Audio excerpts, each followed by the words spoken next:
Welcome students to our SSP video lecture series of water supply and sanitary engineering. Today we are going to understand about the sanitation system. It is our chapter of this subject. So let's start without wasting any time with the basic terminology. Here you can see the basic terminology. First one is the sewage. We are going to start sanitation system chapter. So sewer is the main issue in the sanitation system. So what does it mean? Sewage, it is the liquid waste or wastewater produced as a result of water use. So this is the sewage which is the wasted material of in the form of liquid, right? When we are going to treated this water, we are finding the sewage. Then what is the sewer? It is a pipe or a conduit for carrying the sewage. It is generally closed and flow take place under a gravity.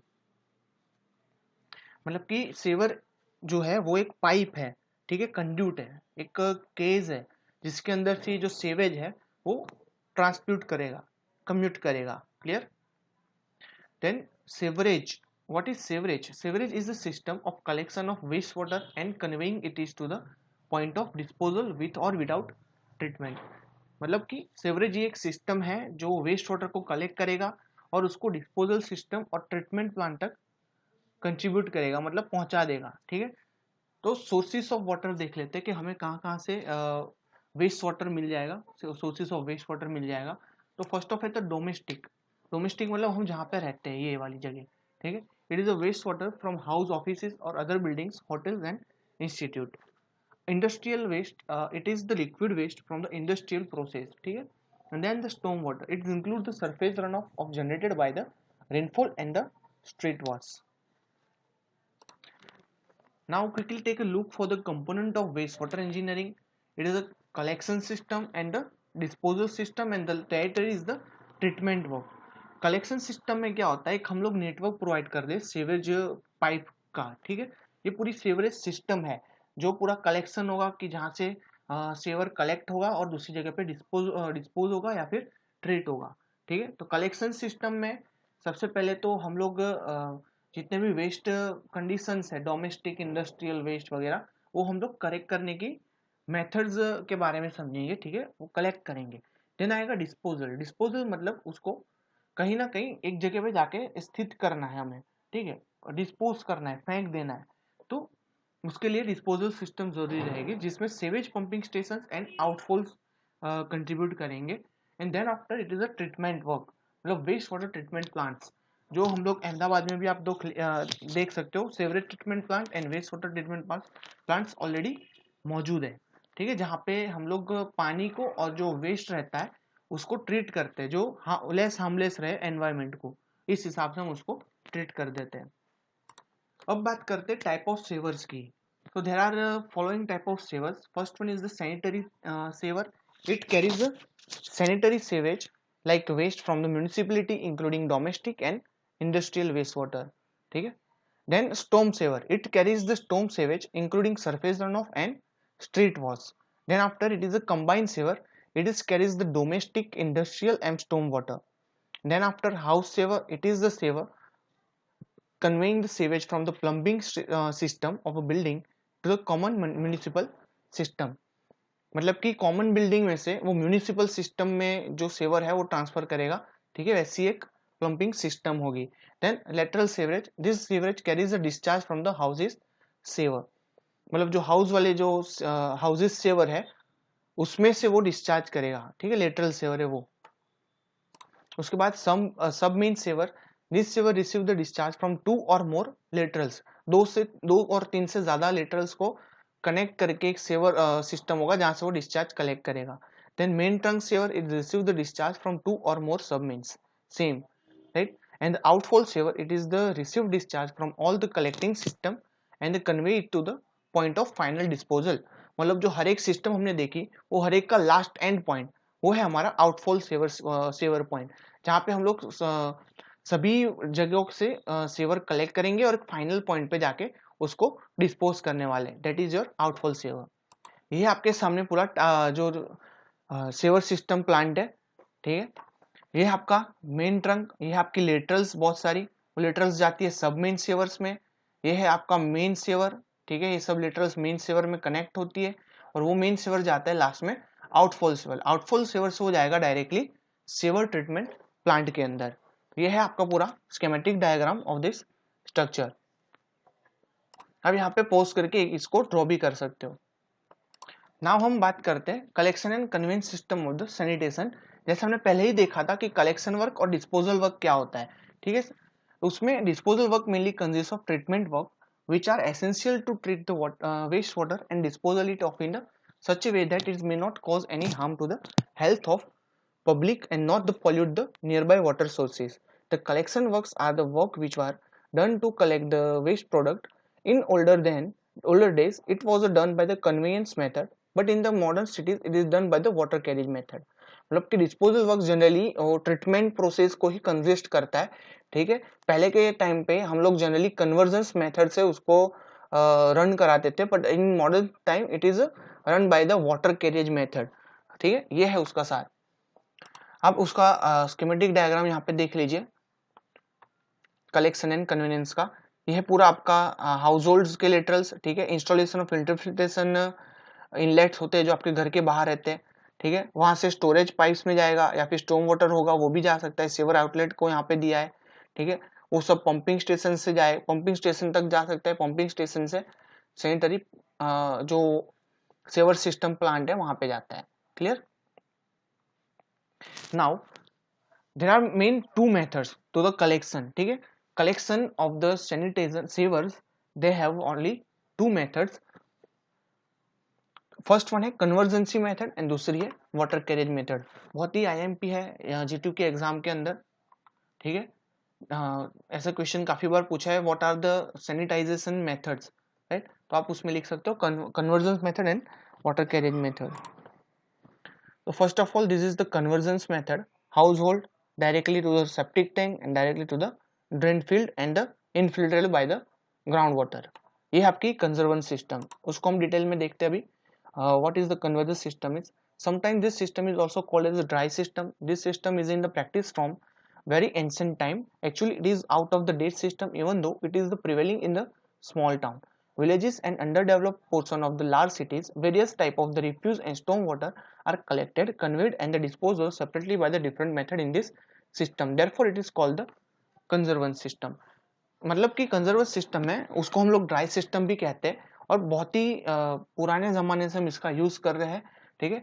इसमें ऐसा कोई particular method नहीं होती, अलग अलग method से भी हम इसको यूज में ले सकते हैं। जनरली कुछ होता नहीं है, हम लोग सॉफ्ट पिट बनाते हैं, वो वन टाइप ऑफ कंजर्वेंस सिस्टम ही रहती है, ठीक है। बट जनरली ये सब स्मॉल टाउन्स में और अंडर डेवलप जो सिटीज होती है वहाँ पे इसका हम इस्तेमाल करते हैं। बाकी इन नाउ डेज हम लोग वाटर कैरियज सिस्टम का ज़्यादा इस्तेमाल करना प्रीफर करते हैं। Now,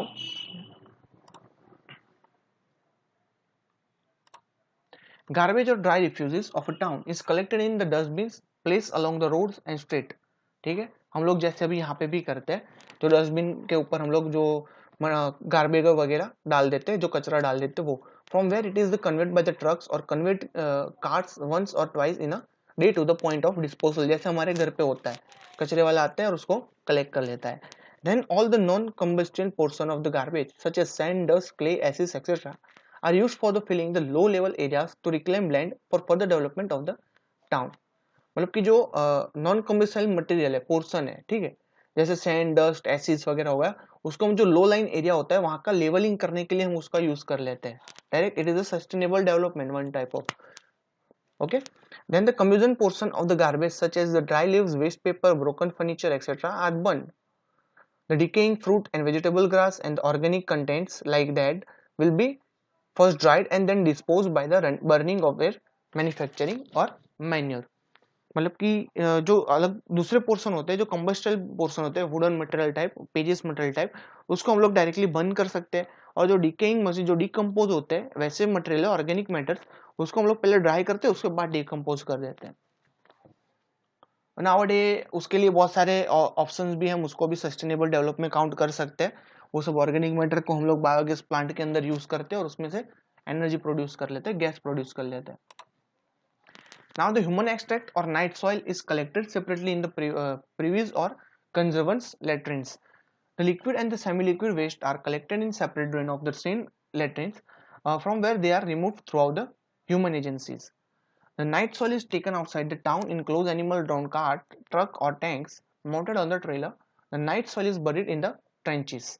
Then its conservancy system, the sewage and the storm water are also carried out separately in the closed or open drains up to the point of disposal where they are allowed to mix with the stream, river or sea without any treatment. मतलब कि जो भी human extract होता है, जो मड़मूत्र होता है, और नाइट सॉइल मतलब कि जो काली मिट्टी जैसे जो हमें एक दलदल का कहता है ना, कचरा जो गटर में आपको दिखने मिलता है, तो उसको हम लोग क्या करते हैं कि ये गली नाके में से कोई मजदूर होता है, ठीक है, वो लोग उसको वहां से क्लीन अप कर देते हैं, उसको ट्रक में फिलअप करवा देते हैं और उसको गांव के नाके में जाके डंप कर देते हैं या फिर वेस्ट थ्रो कर देते हैं, ठीक है। तो ये है उसकी सिस्टम, या फिर तो नदी नाले जो होते हैं उसमें जाके उसको डंप कराते हैं डायरेक्टली विदाउट एनी ट्रीटमेंट, ठीक है। इसके मेरिट ऑफ कंजर्वेशन सिस्टम समझ लेते हैं, मतलब कि फायदे क्या है। The following are the merits of conservation systems are: it is the cheaper in initial cost because storm water can pass its open drains and conservancy latrines are much economical. The quantity of sewage reaches at the treatment plant before disposal is low. मतलब सबसे पहले तो इसको initial cost बहुत ही कम रहती है, because जो storm water होता है वही जो गंदगी होती है उसको पास ओवर कर सकता है, इन्फिल्ट्रेशन थ्रू आउट कर सकता है, मतलब हमें कोई इकोनॉमिकली उसके अंदर खर्चा नहीं करना पड़ेगा, ठीक है। जो क्वांटिटी ऑफ सीवेज जो रीचिंग ट्रीटमेंट प्लांट तक होती है वो बहुत ही कम होती है, तो ट्रीटमेंट का जो खर्चा होता है वो भी हमारा रिड्यूस हो जाता है। As the storm water goes in the open drain, the sewer section will be small and will run full for the major portion of the year, due to which there will be no silting and deposits in the sewer line. मतलब कि जो हमारी drains होती है वो ऊपर से open होती है, तो जो स्टॉर्म वाटर आता है उसी से वो क्लीन अप हो जाएगी, जैसे हमने आगे बताया। प्लस टू प्लस जो बहुत ही साइज में छोटी छोटी होती है, ठीक है, पूरे साल उसमें से पानी निकल सकता है। ड्यू टू दैट जो सिल्टिंग और इफेक्ट होती थी, जो सिल्ट जमा हो जाने की प्रोसेस होती है पाइप के अंदर, वो यहाँ पे हमें देखने नहीं मिलती क्योंकि वो ओपन है एक्चुअली, ठीक है। तो ये हमारा बेनिफिट हो गया। Then in flood, if the water level of the river rises at outfall, it will not be costly to pump the sewage for the disposal. Flood के टाइम के जो हमें डिस्पोज करना होता है पंपिंग मेथड से, वो भी ज्यादा महंगा नहीं रहता, वो उसका मेरिट है। Now let's take a look for the demerits of the system. Conservation system के demerits: it is possible that the storm water may go in the sewer causing heavy load of treatment plants, therefore it is not to be watched. In crowded lanes, it is very difficult to lay two sewer or construct the road aside drains, causing great inconvenience to the traffic. मतलब कि जो हमें saver ले जाने के लिए vehicles का use करना पड़ता है, ठीक है, वो ट्रैफिक के न्यूसेंस प्रोड्यूस कर सकता है। Building cannot be designed as the compact unit because latrines are to be designed away from the living rooms due to the foul smell, which are also inconvenient, ठीक है। Building को हम as a compact unit design नहीं कर सकते क्योंकि जो भी लेट्रिन्स होते हैं वो सब हम लिविंग रूम्स पे दूर रखते हैं due to the foul smell, मतलब जो बदबू आती है उसमें से, उसके कारण उसको दूर रखते हैं, which is very inconvenient to collect, ठीक है, डायरेक्टली हम उसको कलेक्ट नहीं कर सकते। In the presence of conservation system, the aesthetic appearance of the city cannot be increased, ठीक है। Due to the conservation system हम लोग उसका एस्थेटिक लुक, क्योंकि हम मैंने आपको पहले बताया कि वो विलेज के लास्ट में जाके डंप कर देते हैं, उसके कारण क्या होता है कि जो बहुत सारे प्रॉब्लम्स है, इनफिल्ट्रेशन रिलेटेड भी बहुत सारे ग्राउंड टेबल के कारण बहुत सारे डिसएडवांटेजेस रहते हैं। देन अपीयरेंस के रिलेटेड भी बहुत सारे डिसएडवांटेज रहते हैं, जैसे कि आप अहमदाबाद के रीजन में देख रहे हो, पिराना का जो डंप यार्ड है वो दिखने में एस्थेटिक लुक नहीं देता है, ठीक है, ऊपर से बदबू भी बहुत मारती है वहां पे, तो वहां पे जाना कोई प्रिफर नहीं करता ज्यादातर। तो सेम चीज यहाँ पे रहेगी। This system complete depends on the mercy of sweepers, मतलब मैन पावर की यहाँ पे ज्यादा जरूरत पड़ने वाली है, ऑटोमेटिक वर्क कुछ नहीं है यहाँ पे। ये है उसके demerits. Now let's take a look for the water carrier system. वहां पे हम वाटर कैरियर सिस्टम की बात करते हैं। With the development and advantage of the city, urgent needs was felt to the replace conversion system with some more improved type of system in which human agencies should not be used for the collection and convenience of the sewage, मतलब यहाँ पे हमें इंसानों की जरूरत नहीं पड़ने वाली मॉडर्न टेक्नोलॉजी के अंदर, ठीक है। कंजर्वर सिस्टम में मैन पावर की बहुत ज्यादा जरूरत पड़ती थी, जैसे हमने लास्ट में भी बात की। After large number of the trails it was found that the water is the only cheapest substance which can be easily used to the collection and conveyance of the sewage, therefore it is called the water carrier system। बराबर। यहाँ पे क्या था कि man power की बहुत जरूरत पड़ती थी, सेवरेज बहुत ज्यादा रहता था, तो ऐसे कंडीशन में हमारा खर्चा भी अल्टीमेटली ज्यादा होने का चांसेस रह जाते थे। यहाँ पे क्या है कि वाटर एकमात्र ऐसा सोर्स है जो हमें इजीली अवेलेबल होता है, राइट। आपको पता ही अपनी 70% अर्थ तो वाटर से कंज्यूम हो चुकी है, ठीक है। तो हमें इजीली अवेलेबल रहता है वाटर यहाँ पे अर्थ पे। तो ये मेथड हमें क्या कहते हैं, बहुत कन्वीनियंट रहेगी, और इसी के कारण हम उसको वाटर कैरियर सिस्टम भी कहते हैं। In this system experimental methods are mix up in the large quantity of water and are dispose of after necessary treatment in the satisfactory manner. मतलब इस सिस्टम के अंदर हम पानी के साथ एक्सपेरिमेंटल मैटर्स जो मिक्स हो चुके हैं उसको डिस्पोज करने के लिए हमें सेटिस्फैक्टरी मैटर से ट्रीटमेंट प्रोवाइड करनी पड़ेगी, तभी जाके हम उसको डिस्पोज कर सकते हैं। यहाँ पे यह उसका एक डायग्राम छोटा सा, ठीक है। यहाँ पे कलेक्शंस है, लेटरिन बाथरूम वगैरह किचन वगैरह से उसका कलेक्शन होता है। लेटरल सैनिटरी सेवर लाइन से वो बाहर जाता है, बाहर जाके वो सैनिटरी सेवर में जाके या फिर स्टॉर्म वाटर में जाके कलेक्ट हो जाता है। यह है उसका लेआउट। ना उसके मेरिट एंड डिमेरिट की बात करते हैं वाटर कैरियर सिस्टम की, तो सबसे पहले मेरिट देख लेते हैं। It is hygienic method because all the experimental metals are collected and conveyed by the water only and no human agency is employed, ठीक है। किसी इंसान की जरूरत नहीं पड़ती, सिर्फ और सिर्फ पानी ही काफी है। There is no nuisance in the state of the town due to the offensive matter because all the sewage goes in the close sewer under the ground, the risk of epidemic is reduce. मतलब कि ये जो saver line होती है वो underground रहती है। आप लोग ने काफी बार मूवीज में देखा होगा, स्पाइडरमैन मूवीज में भी देखा होगा कि जमीन के अंदर बहुत बड़ा एक सुरंग जैसा वहां पे दिखाई देता है, ठीक है, जहाँ पे वो क्रोकोडाइल लिव करता था। तो ऐसे में क्या होता है कि ट्रैफिक का न्यूसेंस का प्रॉब्लम सॉल्व हो जाता है, क्योंकि वो पूरा अंडरग्राउंड है। अंडरग्राउंड ही उन्होंने पूरा वाटर ट्रीटमेंट के लिए जो डिस्पोजल लिटरल्स है वो सब प्रोवाइड किए हुए होते हैं। As only on sewer is laid, therefore it is occupied less space in the crowded land, ठीक है। जमीन के नीचे हम कर रहे हैं तो लैंड की ज़्यादा रिक्वायरमेंट नहीं रहेगी। Due to more quantity of sewage self cleaning velocity can be obtain even at the least gradient. Okay, जो सीवेज की ज़्यादा रहेगी तो self cleaning velocity can be obtain even less at gradient, हम ज़्यादा लेस ग्रेडियंट पे भी उसको अचीव कर सकते हैं। Building can be design as compacted one unit, ठीक है। Building directly compacted one unit के तौर पे हम उसको डिजाइन कर सकते हैं, क्योंकि डायरेक्ट जो मटेरियल होगा वो हम डायरेक्ट सेवर लाइन में डंप कर सकते हैं अगर हमारी बिल्डिंग के आसपास होगा तो। The land required for the disposal work is less as compared with the conveyance system in which more area is required. The usual water supply sufficient and no additional water is required in water carriage system. मतलब जो हमने design किया होता है पानी का, ठीक है, उतना ही पानी हमें प्रोवाइड करने की जरूरत पड़ती है, उसमें ज्यादा पानी की जरूरत नहीं रहती है। This system does not depend on the manual labours, कोई जरूरत नहीं है लेबर्स की, आपको पहले ही मैंने फर्स्ट लाइन में समझाया था। और sewage after proper treatment can be use for the various purpose, ठीक है। ये सीवेज जो होता है उसका हम ट्रीटमेंट के द्वारा दूसरे कामों में भी यूज कर सकते हैं, खाद तरह के या फिर बायोगैस प्लांट के और गैसेस उत्पन्न करने के काम पे। नाउ उसके डीमेरिट देख लेते हैं। The following are the demerits of water carrier system. The system is very costly in initial cost, उसकी इनिशियल कॉस्ट काफ़ी ज़्यादा होती है, क्योंकि आपको डिज़ाइन करना पड़ता है, उसका कंस्ट्रक्शन करना होता है, अंडरग्राउंड कंस्ट्रक्शन है, तो वो थोड़ा बहुत कॉस्टली रहेगा। The maintenance of this system is also costly, मतलब जो अंडरग्राउंड सिस्टम है उसको क्लीन अप करने की जो माथाकूट है। आजकल आपको पता होगा कि केरला में वो ऑटोमेटिक रोबोट्स निकाले, ठीक है, जो मजदूर अंदर नीचे जाते थे उनको स्किन डिजीज लंग डिजीज बहुत होते थे, तो उस सब से छुटकारा पाने के केरला में फर्स्ट टाइम वहाँ पे उन्होंने रोबोटिक सेवर क्लीनर निकाले, ठीक है। वो डायरेक्ट मेन होल में थ्रू अंदर चले जाते हैं पाइप के अंदर, वहां से पूरा सेवर कलेक्ट कर लेते हैं। During the monsoon large volume of the sewer is to be treated very small volume is to be treated in the remaining period of the year.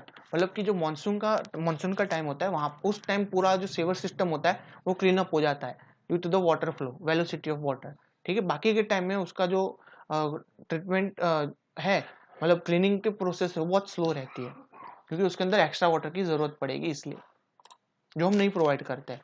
Now the sewage system are classified as follow, ठीक है। दूसरी तीन method से वो classify हो सकती है, जो हमने वाटर कैरियर जो मेथड समझी वो तीन तरीके से और क्लासिफाई हो सकती है। First is combined separate and third one is partial separate system. ठीक है. When only one set of sewer is laid, carried both the sanitary sewerage and storm water is called as a combined system. मतलब कि एक ही saver की line है, वो दोनों चीज कर रही है, मतलब कि सैनिटरी सेवेज भी है वो और स्टॉर्म वाटर को भी कैरी कर लिए एक ही सेवर लाइन. ठीक है, तो उसको हम लोग कंबाइंड सिस्टम कहते हैं. In the separate system, if a portion of storm water is allowed to enter in the sewer carrying sewage and the remaining storm water flow it separate set of sewer, it is called partially separate system. Okay, मतलब एक के अंदर हमने अलग ही portion दिया है storm water के लिए और सेवर सिस्टम के लिए, यानी दूसरे के अंदर हम कुछ पानी सीवर को निकालने के लिए यूज करते हैं, बाकी का अलग पाइप लाइन थ्रू हम उसको कलेक्ट करते हैं. तो वो हो गया partial separate system. The combined system is most suited in area having a small rainfall which is evenly distributed through out the area, because at such place self cleaning velocity will be available in every season as only on sewer it lied in the system, therefore it can also be used in the crowded area where it is very difficult to lay two sewers, right. Combined system ज्यादातर हम लोग use करते हैं और आज भी हम यहाँ पे भी, आप अगर अहमदाबाद गांधीनगर रीजन में भी देखोगे, आपका जो भी टाउन होगा जनरली वहाँ पे कंबाइंड सिस्टम ही हम लोग यूज करते हैं. वो सेवरेज को भी कलेक्ट करता है और स्टोन वाटर को भी कलेक्ट कर लेता है. वो ज्यादा इकोनॉमिकल भी रहता है और लेस एरिया भी कंज्यूम करता है. If rainfall is heavy and it is for short time, it is better to provide a separate system because its combined system self cleaning velocity will not be available for most of the period of the year.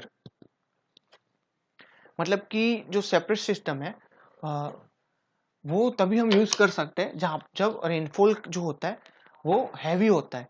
ठीक है, और short time के लिए होता है. तो वहां पे क्या होता है कि जो क्लीनिंग वेलोसिटी होती है कंबाइन की, वो हमें अचीव नहीं हो पाती. ठीक है, तो वहां पे हमें सेपरेट सिस्टम प्रोवाइड करना पड़ेगा सेल्फ क्लीनिंग के कारण. Okay, now this is the sewerage system. water that goes down the drain enter the sewer system.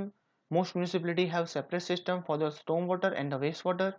Those that use one set of pipe for both the function are called combined, and during heavy rains combined system often have to spill some of the untreated waste into water bodies because the treatment system lack the capacity for such. So this is the combined system. आप यहाँ पे देख सकते हो जो water का waste water है वो भी यहाँ पे आ रहा है और जो स्टॉर्म वाटर है वो भी यहाँ पे एक ही पाइप में कलेक्ट हो रहा है. ठीक है, ये स्टॉर्म वाटर का लाइन है और ये वेस्ट वाटर का लाइन है और डायरेक्ट दोनों ट्रीटमेंट यूनिट तक जा रहे हैं. जबकि यहाँ पे ये जो है वो वेस्ट वाटर का लाइन है और जो स्टॉर्म वाटर है वो डायरेक्टली हम लोग नेचुरल ड्रेन के अंदर इसको प्रोवाइड कर सकते हैं. Now merit and demerits of separate system. Separate system की जो हमने बात की उसके मेरिट और डिमेरिट्स देख लेते हैं. फॉलो एकदम पहले सबसे पहले हम मेरिट देखते हैं. The sewage flow in separate sewer, therefore the quantity of to be treated is small which result in economical design of treatment work. जो सेपरेट सिस्टम है उसके अंदर जो मटेरियल होता है सेवर का क्वांटिटी जो होती है उसमें पानी वगैरह मिक्स नहीं होता है, स्टॉर्म वाटर मिक्स नहीं होता है, तो उसकी अमाउंट छोटी होती है, तो उसको ट्रीट करना हमें इकोनॉमिकल रहता है, ज्यादा मात्रा में नहीं होता वो quantity. A separate system is cheaper than combined system because only sanitary sewage flows in closed sewer and the storm water will is uniform in the nature can be taken through open gutter or drains. Various both type of sewage is to be carried in closed sewer in case of combined system. ठीक है, combined system पता है एक ही pipe के अंदर हमने दोनों लिया है, स्टॉर्म वाटर को भी और वेस्ट वाटर को भी. जबकि सेपरेट सिस्टम क्या है, चीपर रहती है हमें. क्यों? क्योंकि वो सिर्फ और सिर्फ सैनिटरी सीवेज को फ्लो कर दे रहा है. बाकी जो होता है मतलब स्टॉर्म वाटर होता है उसको हम ओपन ड्रेन के थ्रू नेचुरल ड्रेन्स के अंदर या फिर ट्रीटमेंट प्लांट तक पहुंचा सकते हैं. During the disposal if the sewage is to be pumped the separate system is cheaper. There is no fear of stream pollution. जैसे कि हमने आगे स्टॉर्म के टाइम पता है आपको पंपिंग करने की आवश्यकता पड़ जाती है. ठीक है, तो ऐसे टाइम में ये जो सेपरेट सिस्टम होती है उसकी पाइप ऑलरेडी छोटी छोटी होती है, तो वहां पे पंप करना सीवेज को हमें इकोनॉमिकल पड़ जाता है. ठीक है, लेस प्रोसेस करनी पड़ेगी पंपिंग के लिए. जबकि कंबाइंड सिस्टम में क्या होता है, डायमीटर वगैरह काफी बड़ा होता है और जो यूनिट्स होते मतलब जो वॉल्यूम होता है सेवेज का वो भी काफी बड़ा होता है, तो उसको जो पंपिंग करने की प्रोसेस होती है वो काफी कॉस्टली हो जाती है हमारे लिए. ठीक है,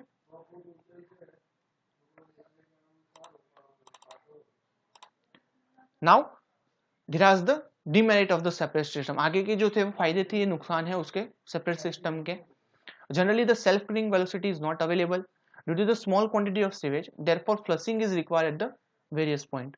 ठीक है, सेल्फ क्लीनिंग वेलोसिटी यहाँ पे हमें नहीं मिलती, स्मॉल क्वांटिटी ऑफ सीवेज होता है, इसलिए फ्लशिंग की आवश्यकता यहाँ पे पड़ जाती है। There is always a risk that storm water में enter the sanitary sewer and cause overflowing of sewer and heavy load on the treatment plant. मतलब कि काफी बार उसका रिस्क रहता है कि जो स्टॉर्म वाटर होता है वो सैनिटरी पाइप के अंदर चला जाएगा, और जिसके कारण क्या होता है, जो लोड होता है उसकी कैपेसिटी ज्यादा से ज्यादा बढ़ जाता है। तो जो ट्रीटमेंट प्लांट होता है जो हमने ऑलरेडी डिजाइन किए होते हैं सेपरेट सिस्टम के हिसाब से, वहां पे बहुत ज्यादा मात्रा में लोड आ जाएगा। Okay, as two sets of sewer are laid that therefore its maintenance cost is more. ठीक है, दो अलग अलग सीवर करने हैं तो उसकी मेंटेनेंस कॉस्ट बढ़ जाएगी, पहले सीवर को क्लियर करना पड़ेगा, स्टॉर्म वाटर वाले सीवर को भी अलग से क्लियर करना पड़ेगा। In busy line saying of two sewers is difficult which also causes a great inconvenience to the traffic during the repairs. मतलब जो बिजी लाइन है, मतलब बिजी रोड है जो जहाँ पे ट्रैफिक वॉल्यूम बहुत ज्यादा रहता है, ऐसी जगह पे टू सेवर को क्लीन करना काफी डिफिकल्ट रह जाता है। ठीक है, तो वो इनकन्वीनियंट रहेगा थोड़ा, बट एन ऑब्वियस, उसमें ज्यादा डिटेल में नहीं जाते हम। ठीक है, ये है हमारा सीवरेज सिस्टम पूरा। ये घर, यहाँ से आता है स्टॉर्म वाटर जो जाएगा, यहाँ से भी स्टॉर्म वाटर कलेक्ट होगा, यहाँ से सैनिटरी सेवर तक जाएगा, ये सैनिटरी सेवर है, सैनिटरी सेवर से ट्रीटमेंट प्लांट तक जा सकता है। चलिए बात करते हैं अब कंबाइंड सिस्टम के मेरिट और डिमेरिट्स की। ठीक है, बहुत ही ध्यान में रखना है दोनों पॉइंट, वाटर कैरियज और सॉरी सेपरेट और कंबाइंड के जो मेरिट और डिमेरिट दोनों एग्जाम में पूछ सकते हैं। तो कंबाइंड सिस्टम के मेरिट की बात करें, there is no need of flushing because self cleansing velocity is easily available at the every place due to more quantity of sewage. ठीक है, कंबाइंड सिस्टम में जो स्टॉर्म वाटर होता है उसकी भी वेलोसिटी हमें अचीव हो जाती है, जिसके कारण वो सेल्फ क्लीनिंग प्रोसेस यहाँ पे देखने के लिए मिल जाती है। Rain water dilutes the sewage, therefore it can be easily and economically treated. ठीक है, जो वेस्ट वाटर है स्टॉर्म वाटर के साथ डाइल्यूट हो जाता है, पानी के साथ मिक्स हो जाने से उसकी ट्रीटमेंट प्रोसेस होती है वो इकोनॉमिकल हो जाती है। House plumbing can be done easily because only one set of pipe will be required. ठीक है, एक ही पाइप की जरूरत पड़ेगी ऑब्वियसली कंबाइंड सिस्टम में, इसके कारण। The following are the demerits of combined system, उसके नुकसान की बात कर लेते हैं यहाँ पे। The initial cost is high as compare with separate system, जो इसकी इनिशियल कॉस्ट होगी बहुत बड़ी पाइप लगानी पड़ेगी तो वो थोड़ी हमें महंगी पड़ जाएगी। If it is not suitable for the area having a rainfall for a small period of the year because the dry weather flow will be small due to the which self cleaning velocity will not be available resulting in silting up to the sewer। मतलब कैसे area जहाँ पे rainfall की मात्रा बहुत ही कम है, वैसे case में क्या होता है स्टॉर्म वाटर हमें ज्यादा मिलेगा नहीं, तो ऐसे केस में जो ड्राई सेवर हो जाएगा नीचे, ठीक है, उसको क्लीन करना बहुत ही डिफिकल्ट हो जाएगा, और वहाँ पे सिल्टिंग की प्रोसेस लगातार बढ़ती रहेगी, जिससे क्या होगा जो सेवर का वॉल्यूम होगा कलेक्ट करने का वो रिड्यूस हो जाएगा, तो ऐसे केस में ये हमें महंगा पड़ेगा। If the whole sewage is to be disposed of by the pumping, it is uneconomical। अगर हमें पूरा सेवेज है वो पंपिंग के द्वारा डिस्पोज करना है तो ये बहुत ही ज्यादा महंगा पड़ सकता है। क्लियर, ये सिस्टम के अंदर क्योंकि पाइप जो होती है वो बहुत बड़ी रहती है, उसके अंदर बड़ा पंपिंग यूनिट यूज करना पड़ेगा और ज्यादा मात्रा में सीवेज का वॉल्यूम होने से ज्यादा टाइम तक चलाना पड़ेगा, तो वो अनइकोनॉमिकल रहेगा। During the heavy rains the overflow of sewer will be endanger the public health. ठीक है, जनरली ये लोग पब्लिक एरिया में से वो सेवर निकलते हैं, रोड के नीचे से ही हो जाती है जनरली। ठीक है, तो ऐसे केस में अगर बहुत ही ज्यादा मात्रा में रेन होता है, ठीक है, हैवी रेन होता है, तो फ्लडिंग के कारण जो भी होती है गली नाले वो सब छलका जाते हैं, ठीक है, उसमें से पानी बाहर आ जाता है, तो ऐसे केस में वो पब्लिक हेल्थ को नुकसान पहुंचा सकते हैं। नाउ पार्शियल सेपरेट सिस्टम की बात कर लेते हैं, मेरिट्स और डिमेरिट्स की। Let's take a look for the merit of partial separate system as it is an improvement over the separate system, economical and reasonable size of sewers are required। ठीक है, ये दोनों का इंप्रूवमेंट वर्जन है separate system का। ठीक है, तो जो इकोनॉमिकल साइज होगी वो हम लोग अचीव कर लेंगे। The work of house plumbing is reduce because the rain water from the roof, sewage from the bath and kitchen etc. can be taken in the same pipe carrying the discharge from the water closet। मतलब कि घर के आसपास की जितनी भी जगह है वहां से वो पानी हम लोग उसके अंदर कलेक्ट करेंगे। जनरली आपको ये चीज देखने के लिए गांव में मिल जाएगी। No flushing is required because the quantity of sewage is increase as a small portion of the storm water is allowed to enter in the sanitary sewage. Small portion इसलिए क्योंकि वो जो घर के छत पे से जो पानी आ रहा है, ठीक है, वो या फिर जो बाथिंग का पानी है, किचन का पानी है, वो हम सेवर के साथ मिक्सअप कर रहे हैं यहाँ पे, तो जनरली आप लोग अपने घर में भी देखते होंगे। तो वहाँ पे क्या होता है कि हम थोड़ी मात्रा में उसमें डिस्चार्ज तो दे दे वाटर क्लोजेस का, ठीक है, तो फ्लशिंग की जरूरत नहीं पड़ने वाली। नाउ डीमेरिट्स की बात करें पार्शियल सेपरेट सिस्टम के, तो the cost of plumbing is increased at the disposal plant then separate system because a portion of a storm water is mixed with the sanitary system, ठीक है। Pumping का जो price है, जो हमने आगे बताया, सेपरेट मेथड में कम होता है, कंबाइंड मेथड में ज्यादा होता है। ये पार्शियली सेपरेट मेथड है जिसमें थोड़ी बहुत मात्रा में हम लोग स्टॉर्म वाटर एंटर करने दे रहे हैं, तो वैसे केस में उसका वॉल्यूम हमें सीवर का होता है वो ज्यादा मिलेगा, तो ऑब्वियसली उसके पंपिंग की जो कॉस्ट होगी वो इंक्रीज हो जाएगी। There are possibility of overflow require storm overflow, ठीक है। मैंने पहले ही बात की थी, जो सेपरेट मेथड होते हैं उसके अंदर भी ये रिस्क तो हमें देखने के लिए मिल ही जाता है ओवरफ्लो होने का, due to the storm water अगर उसके अंदर एंटर हो गया तो इसके अंदर भी हमें ये डायरेक्टली हम तो उसके अंदर दे रहे हैं स्टॉर्म वाटर पार्शियली, ठीक है, थोड़ा बहुत जो पानी होता है हम डायरेक्टली उसके अंदर दे रहे हैं, तो वहां पे भी ओवरफ्लो होने के चांसेस हमें देखने के लिए मिल जाएंगे। In the dry weather the self running velocity may not develop, obviously dry weather होगा तो पानी तो स्टॉर्म वाटर तो जा नहीं रहा, तो सेल्फ क्लीनिंग वेलोसिटी हमें देखने के लिए नहीं मिलेगी। सो स्टूडेंट, आज का टॉपिक हम यहाँ पे कंप्लीट करते हैं। जो हमारा सैनिटेशन सिस्टम है बस इतना ही था। मेन क्वेश्चंस थे आपके वाटर कैरियर सिस्टम और कन्वर्जन सिस्टम, ठीक है। आपको सेवर कलेक्शन सिस्टम के बारे में पूछेंगे तो ये दो मेथड आपकी आएगी, ठीक है। दूसरे है जो वाटर कैरियर सिस्टम के अंदर दूसरे 3 मेथड हमने जो डिस्कस की, सेपरेट, कंबाइन और पार्शियल सेपरेट मेथड, वो भी डिस्कस एग्जाम के अंदर कर सकते हैं लोग। साथ साथ में हमने बाकी डेफिनेशंस देखी सेवर और सेवेज वगैरह की, तो उसमें से 3 मार्क में कोई क्वेश्चन आ जाए तो वो भी आप लोग कर देना। साथ में आपको एक टास्क दे रहा हूँ मैं इस चैप्टर के ऊपर से कि आपको डिफरेंस मेजर करना है, difference between the water carrier system and conversion system. ये भी जीटीयू में काफी बार पूछा है, तो एक बार आप लोगों को इसकी नोट्स बनानी है। सेल्फ वर्क में आपको दे रहा हूँ, पूरे लेक्चर को फिर से 2-3 बार सुनिए, जहाँ पे जरूरत पड़े वहाँ पॉज करके नोट डाउन कर दीजिए वैल्यू जो आपको पीपीटी में दिख रही है वो, और उसके ऊपर से आप एक डिफरेंशिएट तैयार कीजिए, ठीक है। तो बस दोस्तों, यहाँ तक कि आज का लेक्चर रखते हैं। Thank you for watching the video. मिलते हैं नेक्स्ट लेक्चर में नए टॉपिक के साथ, तब तक के लिए टेक केयर ऑफ योरसेल्फ।